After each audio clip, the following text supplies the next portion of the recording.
கிறிஸ்துவுக்குள் பிரியமான கர்த்தருடைய பிள்ளைகள் யாவருக்கும் இயேசு கிறிஸ்துவின் நாமத்திலே என்னுடைய அன்பின் வாழ்த்துக்கள். இந்த நாளிலே வேதத்திலிருந்து ஒரு வேத வார்த்தையை நாம தியானிக்க போகிறோம்.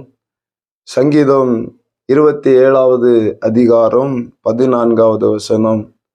கர்த்தருக்கு காத்திரு, அவர் உன் இருதயத்தை ஸ்திரப்படுத்துவார். திடமனதாயிருந்து கர்த்தருக்கே காத்திரு என்று வேதத்திலே சொல்லப்பட்டிருக்கிறது. பிரியமான தேவனுடைய பிள்ளைகளே, ஆமேன். இதுல ஒரு வார்த்தை எழுதப்பட்டிருக்கிறது, திடமனதாயிருந்து நீ கர்த்தருக்கு காத்திரு. வேதத்தில் மத்தேயு எழுதின சுவிசேஷம் 9வது அதிகாரத்திலே வரும்போது 12 ஆண்டு காலமாக ஒரு பெரும்பாடுள்ள ஸ்திரீ 12 வருஷ காலமாக சரீரத்திலே அந்த வியாதி இருந்து கொண்டே இருக்கிறது. எந்த ஒரு மருத்துவம் கை கொடுக்கவில்லை, எந்த ஒரு மனிதர்களும் சரிப்படுத்த முடியவில்லை, பார்க்காத மருத்துவமே இல்லை. 12 வருஷமா சரீரத்துல சுகம் இல்லை.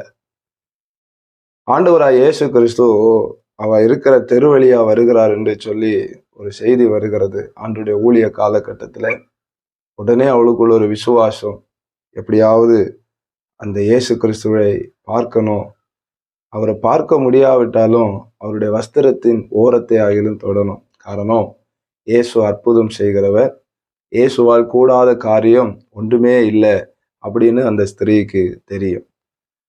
ஆகவே ஆண்டவர் அந்த வழியா வரும்போது நிறைய திரளான மக்கள் இருக்கிறாங்க, திரள் கூட்ட ஜனங்கள். அந்த திரள் கூட்ட ஜனத்தின் மத்தியிலையும் பெலனே இல்லாத அந்த ஸ்திரீ இருக்கிற பெலனோடு கூட அந்த இயேசுவை தொடும்படியாக போகிறார். பலர் அதட்டலாம், பலர் தள்ளி இருக்கலாம், பலர் நாங்களும் முன்னால போக தானே செய்றேன், உனக்கும் பின்னால வரலாம் இல்லையா அப்படின்னு எல்லாம் கேட்டிருக்கலாம். அந்த இடத்திலையும் எதையும் பொருட்படுத்தாமல் இலக்கை நோக்கி அவள் ஓடுகிறாள். அவள் கஷ்டம் அவளுக்கு தான் தெரியும். அந்த கஷ்டத்தையும் பாராமல் ஆண்டவருடைய சன்னிதானத்துல அவ ஓடி செல்லுகிறாள். எப்படியோ ஒரு வழியா ஆண்டவருடைய வஸ்திரத்தை தொட்டு விட்டாள்.